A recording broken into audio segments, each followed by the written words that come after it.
I'm one of how many people in this video that are not from Meister? Okay. I'm Julian. I am on the Stimulus Reflex core team. There's kind of a fun story on how I ended up there, but I'll keep that for socializing afterwards. I had actually been doing Ruby on Rails only since 2015, something like that. And this was a fun story about that. Yeah, these are my handles. Let me just ask you, who in this room has heard about Hotwire? And who has dabbled with Hotwire, who's tried it out? Some experience, okay. Who has heard something about Stimulus Reflex? Less. Good. And who has dabbled and tried that? You're bad.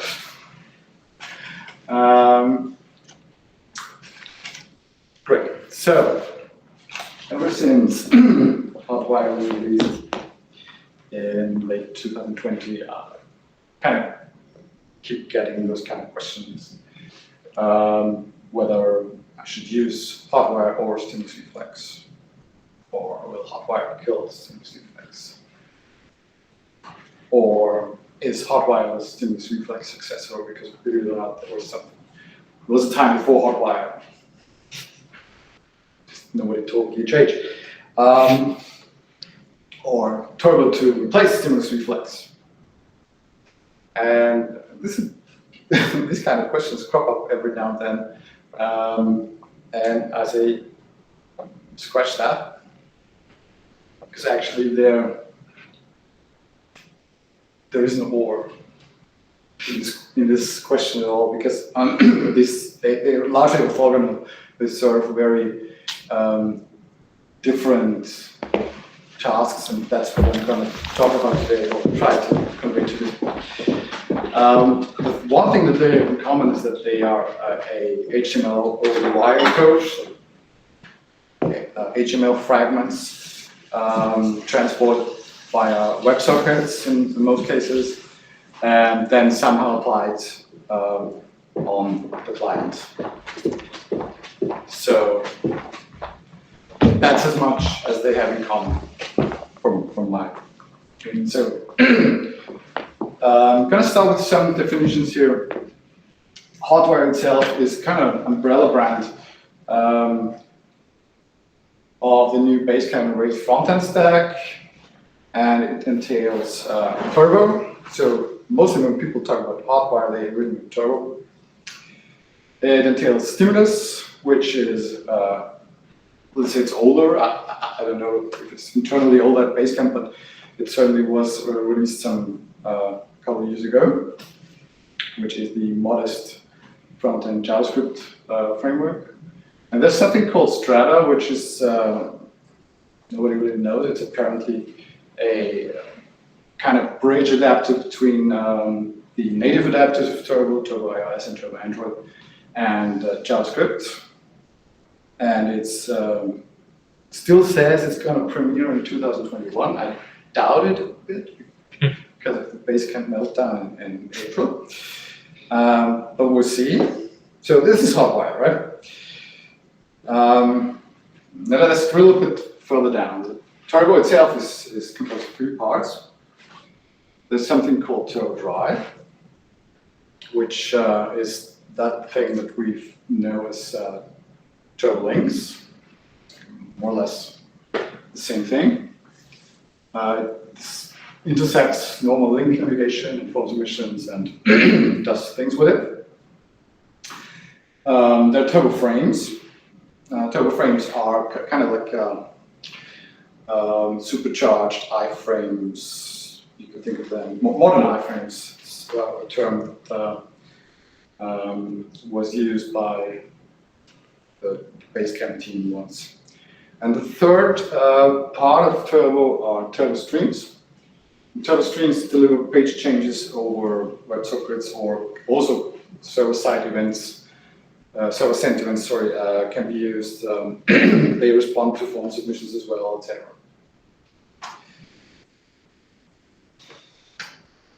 Co-drive equals total links. Knows something like a visit. Oh, sorry, the limit has broken here. It should be indented, whatever. It knows something like visits. So if you click a link, it will launch a advanced or replace visit, which broadly translates to history push state or replace state operation. But the thing it does and always has done is that it kind of takes your the normal GET request you do when you click a link, and it kind of wraps it in an AJAX, in a fetch call, and then applies it, swaps out the body of the page without touching the head. So there are no reparse, there's no reparsing of JavaScript, there's no replying of styles, etc., etc. Just plain swaps out the HTML of the body. That's what it does by default. There's also something that's called a restoration visit, which is where caching comes into play. So when you click on a link and you go to another page, to another route, what it does is before it goes there, it caches a version of your page that you're visiting from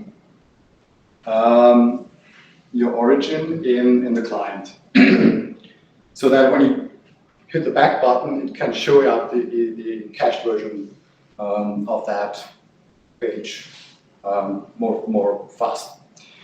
You can opt out of this behavior by saying data turbo equals false, which means it just fall back to normal GET request or whatever. Frames is something that a bit different.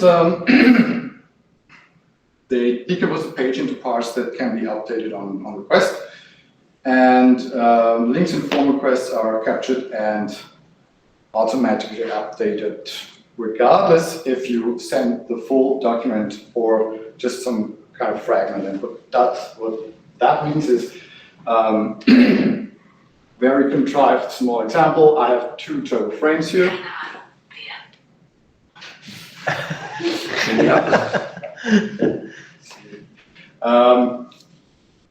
With 2 turbo frames here. One is a abstraction of a list. Let's say I have more than one anchor tag here, and the other one is a representation of an actual track. So this is kind of an audio player showing. This is a little small side project where I'm trying to learn Hotwire from scratch. I'm going to show you a bit more later. So what it does is, when I click this link here, it looks at the target. This is a way to specify the target. And it says, okay, whatever comes now, I will put inside here, because this is referenced as the track.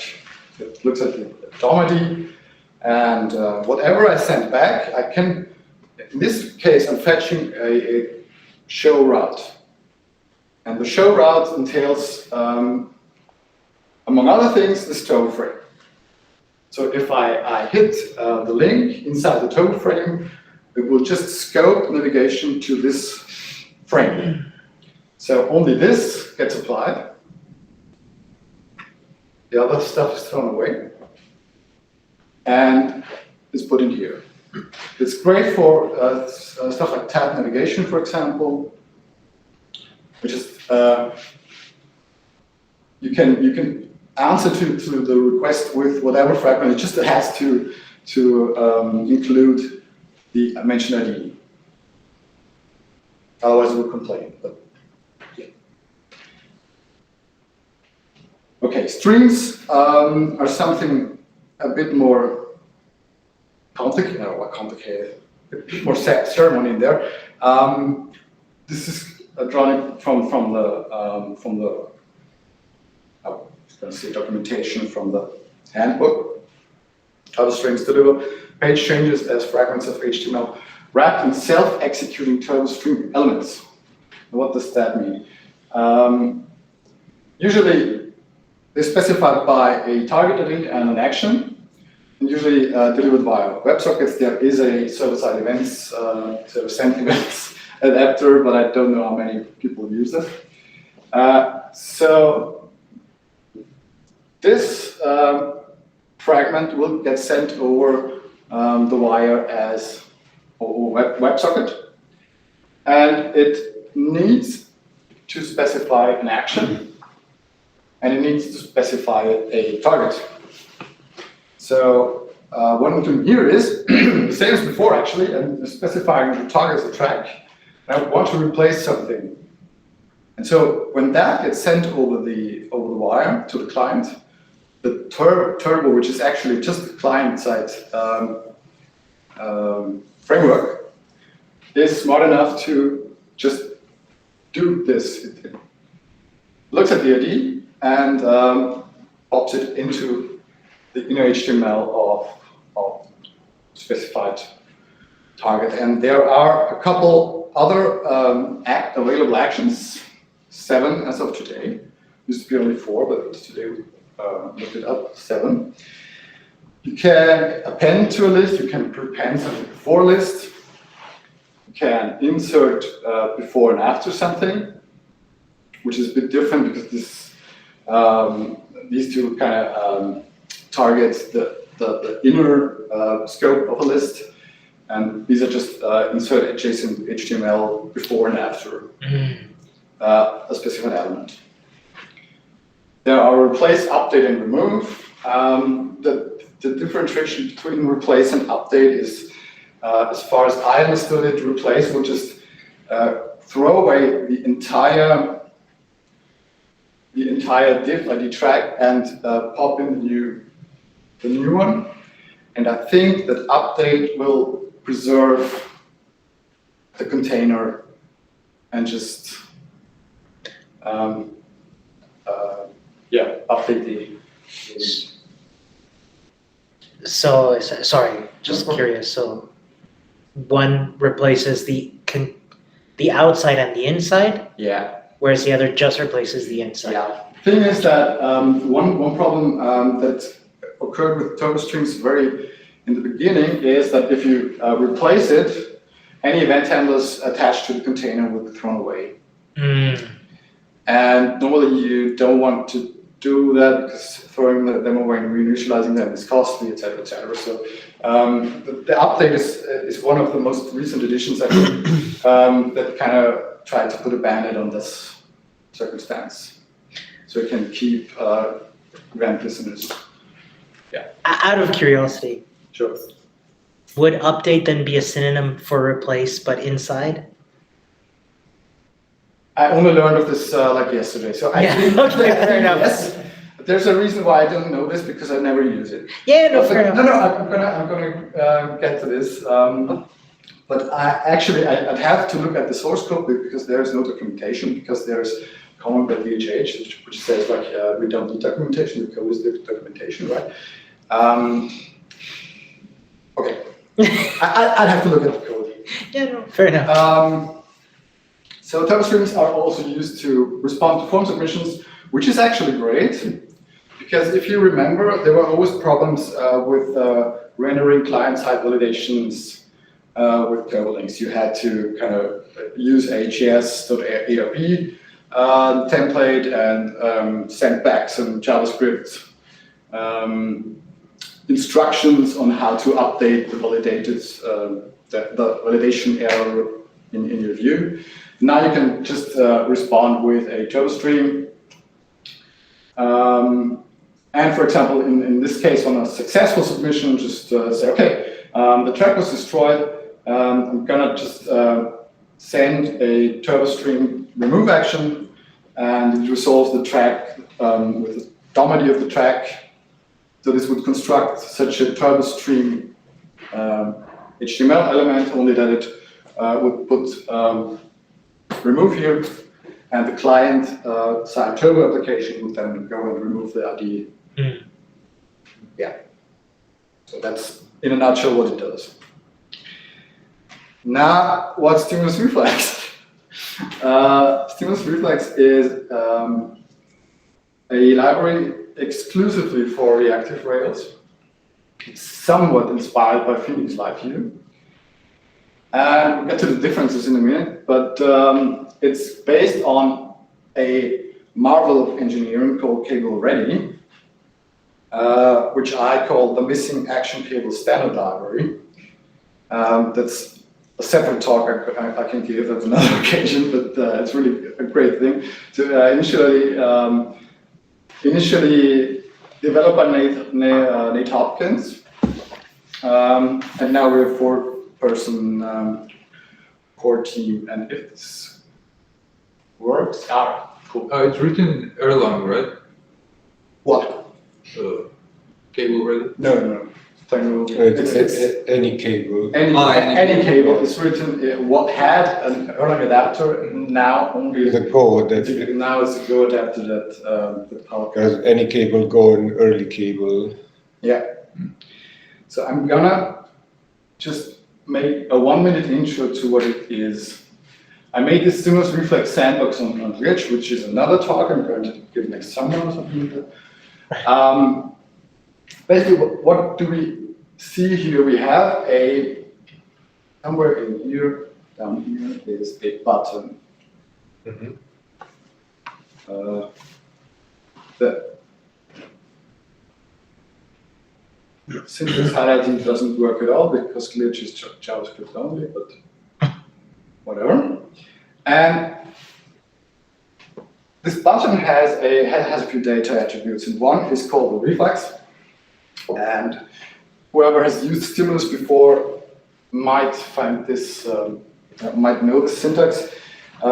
It's calling a reflex called counter, and on this reflex, it's calling an action called increment. And it's also sending along a count. So count was lazy initialized up there with 0 on the first call, etc. And if I click this, it increased by 1. And what happened in a nutshell is it fired this counter reflex increment and said, okay, the element I was sent from has a data set, and on that data set is a count attribute, and I got just increment that by 1. And reset the count.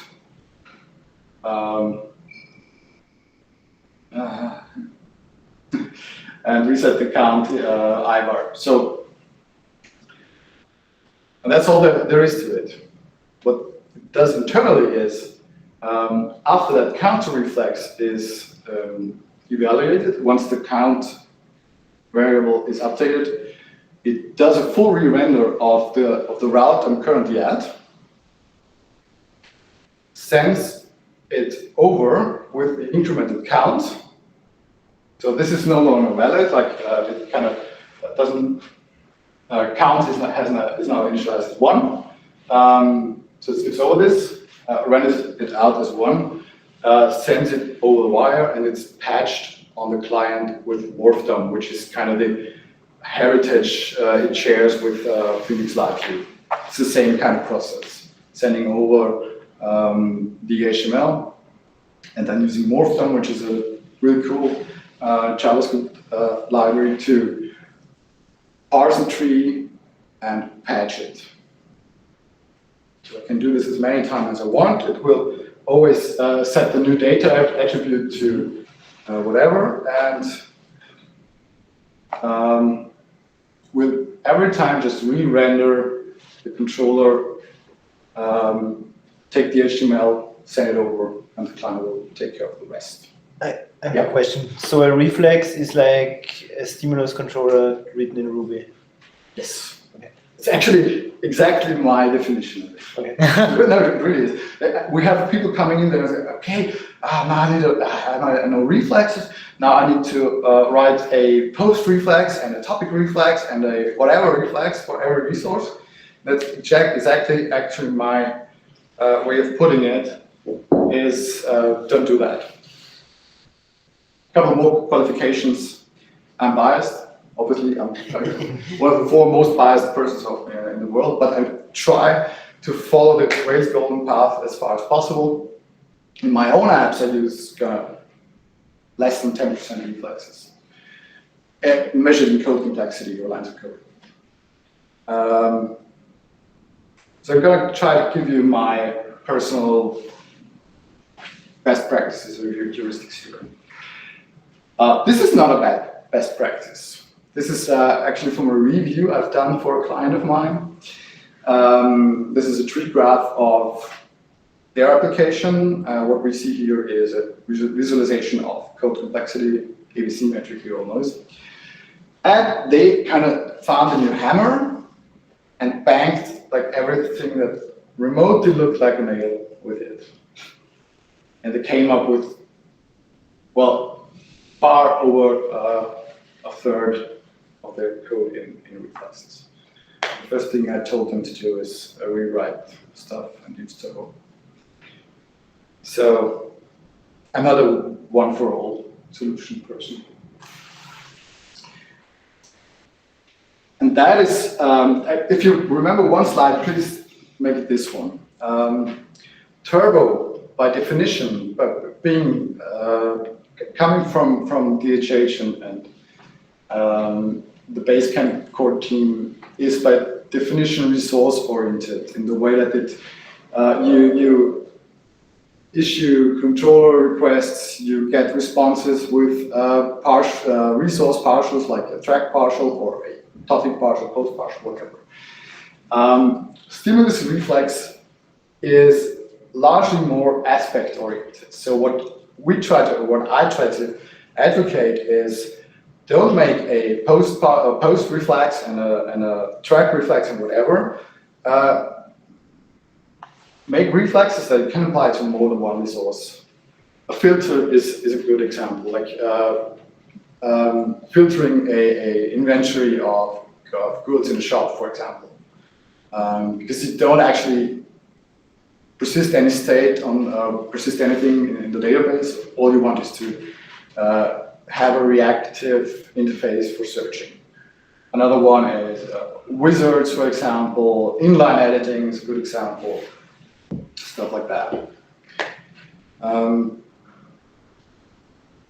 The paradigm. I mean, Turbo is all REST. It's REST throughout, and that's a good thing. Because you can count on it. It also largely, as we will see, uses plain HTTP. And state manipulation, if you need it, follows strict REST principles. Like if I want to alter the session state, I need to issue a form submission to a post route or patch route or whatever. And then I can come back with the Turbo stream with the patch with the altered stuff. Stimulus reflex, on the other hand, is all remote procedure calls. It's always on a full duplex persistent WebSocket connection. And any valid JavaScript event emitter can initiate a state manipulation. It can be a button, it can be a link, it can be a canvas, it can be a custom element just you define yourself. Like I said, everything that can initiate or can be the target for a stimulus controller can also be used as an event emitter for stimulus reflex. So the transport is, as I said, Turbo uses HTTP for driving frames. Both of them use WebSockets as of today. Yeah, talked about this and more or less how Turbo is mostly stateless and stimulus reflex is stateful by design. Reactivity is one thing that's really kind of sets them apart because what tools do I have on the client side? in Turbo, I have 7 turbo stream operations, the ones I mentioned before, and I have kind of these 3 lifecycle events. I can do something before the stream renders, before these turbo stream tags are assembled. I can do something when the frame has finished rendering, and I can do something when the frame has finished loading.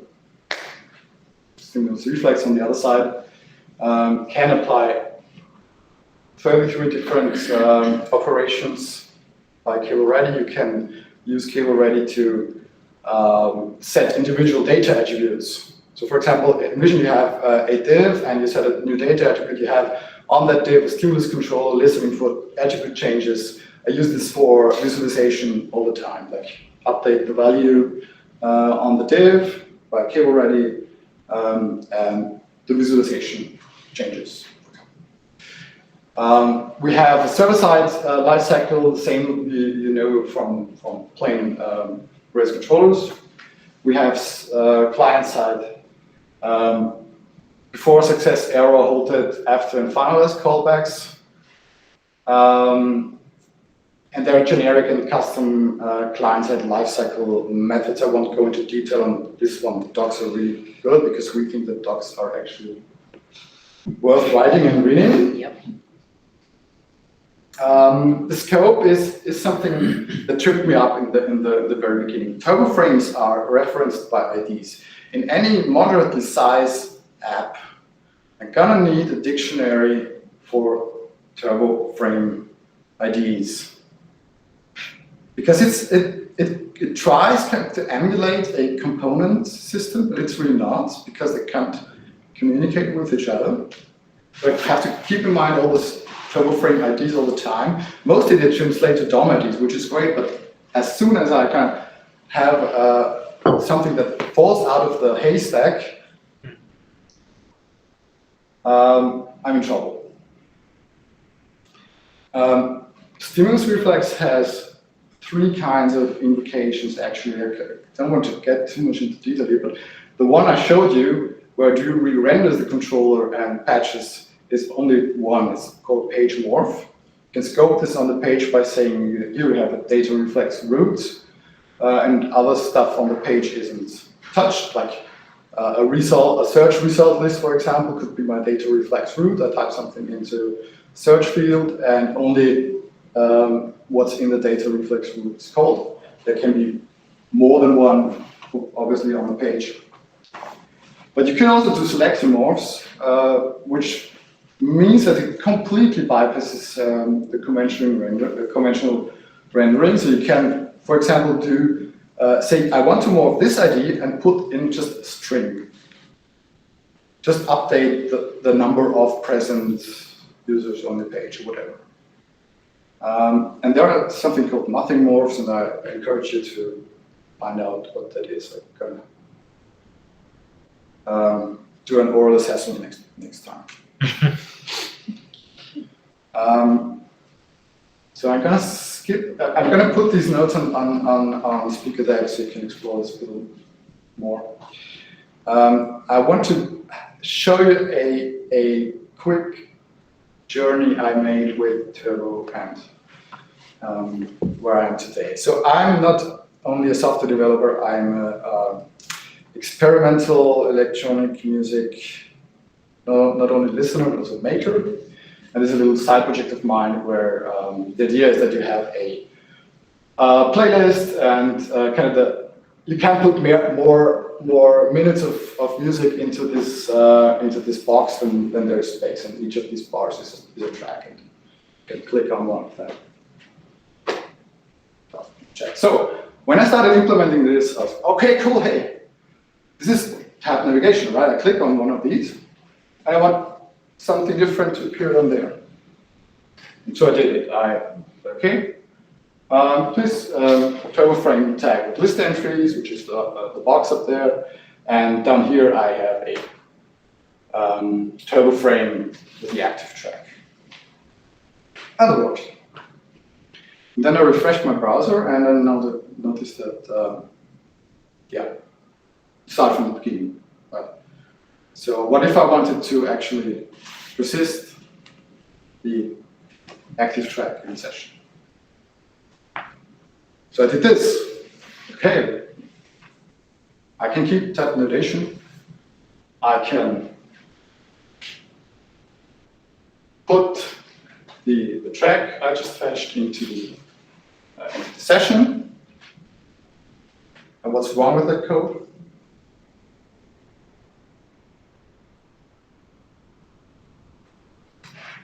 This is a clear violation of REST.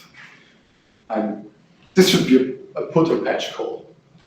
There's no way that in a get call I should mutate something in the session. So that's actually no good. So I thought, okay, what am I gonna do? The one thing that you should do with Turbo and state manipulation is forms. So I made a hidden form, and whenever I click on one of those bars, it kind of sets this hidden field variable here, and it submits the form, and it responds with a Turbo stream that sets the new track down there. And this works. Is it cool? I don't know.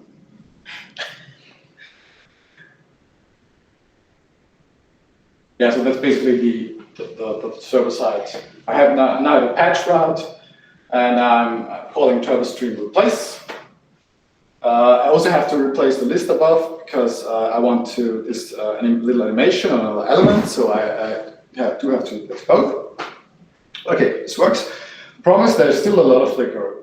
On this frame rate, it doesn't show as much, but this actually, this box flickers between clicks. And of course, the buttons go away. The track name is just blank, so I could go on and make a turbo frame for each of those. That's where the problem with the turbo frame dictionary, at least in my textbook, kind of starts to really become annoying. Because for everything, I want to reactively update a single turbo frame. I don't know. So what I'd really like to do is set just the data attributes on each of those elements, and have a stimulus controller that then would update, like which of those is blinking, etc., etc. Problem is with streams I can't do this. The only thing I could do is stream a fragment containing a separate stimulus controller that then updates the other two stimulus controllers, and you could see where this is going. We're in JS0 hell again. So just for reference, I'm not saying that this is better. Actually, I'm saying that this is better. Here's what a reflex would look like. I would say here I'm having I make an active track reflex. I set the active track. I put a data attribute with an SGID because I love security, right? On this, and this then updates basically down here. This is okay. The track. I'm taking the track from the element. This is a convenience function. And now I'm setting the session variable to this track. And it would re-render everything that's there, just with a new active track. Put the active audio URL, the actual one, inside there. And yeah, and the title or whatever. And I haven't even implemented this yet because I really want to make this work at Hotwire, but you would have no flicker. There would be no flicker because Motion is smart enough to look at the DOM and say, okay, this hasn't changed at all. This part containing the buttons, etc., etc. So yeah, conclusions. My take on this is use Turtle to prepare your application state. Use stimulus reflex, if you like, to act upon it. Like I said, maybe you have a catalog of, you are IKEA and you have a catalog of goods you want to sell, and prepare everything in your controller, fetch all the goods, whatever, and then use stimulus reflex to filter them down, for example. Another way to put it is use Turbo for everything that's covered by HTTP work. Else use stimulus reflex. Like I said, a form submission for every like button you want to click is maybe a bit of an overdue and would warrant like another solution to look at. Maybe. And we have docs. There are a couple more resources. As I said, I'm going to put this on speaker deck, and I'm sure we'll share more on group. Yes, we will. And you're invited to ask me anything.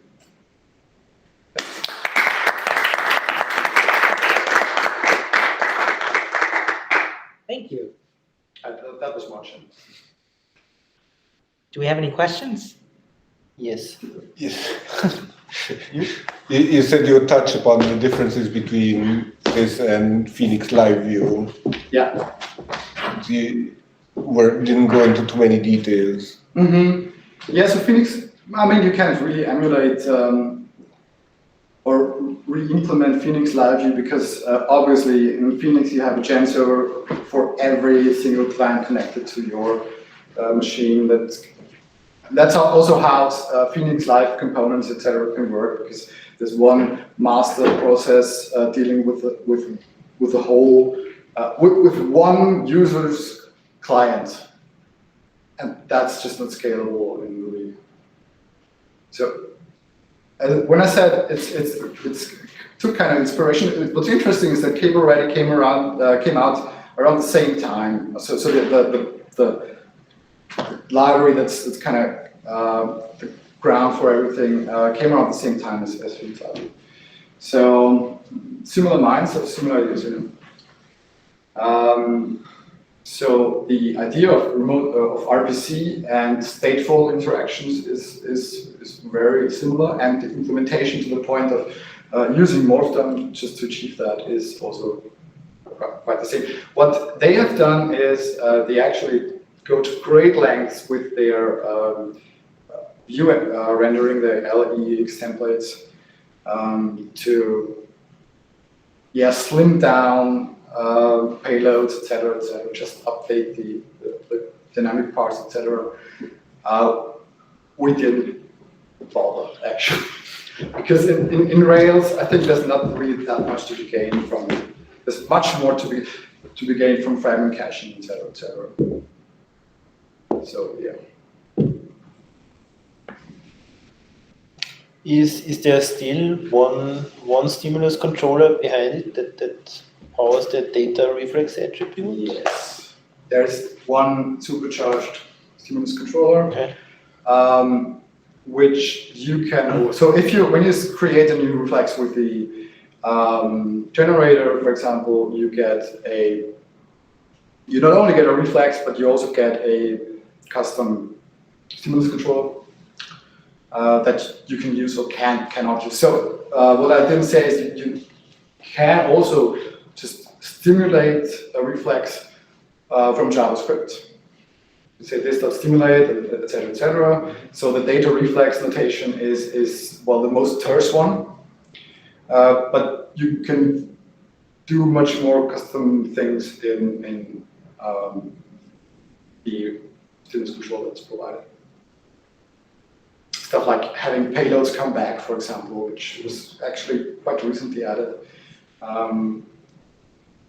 that you can then on the client again work upon in a promise resolution, etc.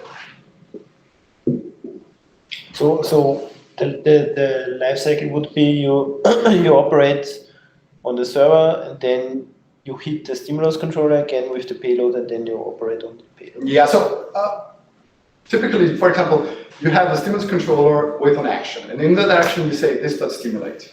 If you need something more than a plain data reflex. And then everything processes on the server and comes back, and what you have in that stimulus controller is a kind of JavaScript meta-programmed lifecycle methods like before, action, on hold, whatever. So you have several points in this custom stimulus controller where you can intercept. Okay. How do you test reflexes? Well, reflexes as they are just borrows. So you can test them like anything. The real problem is the only way to do end-to-end testing is via system tests. And that's something that's really a pain, but that's nothing that's special to stimulus reflex. It's just that action cable capybara aren't yet friends. So there's a lot of. There are some hacks. I use Kubernetes, for example. In Kubernetes, you can say slow down or something like that. So it automatically waits a bit between calls, etc. Yeah. But for end-to-end testing, basically system test.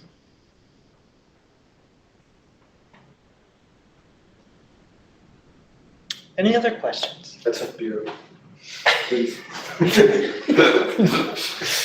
Well, thank you very much. Julian?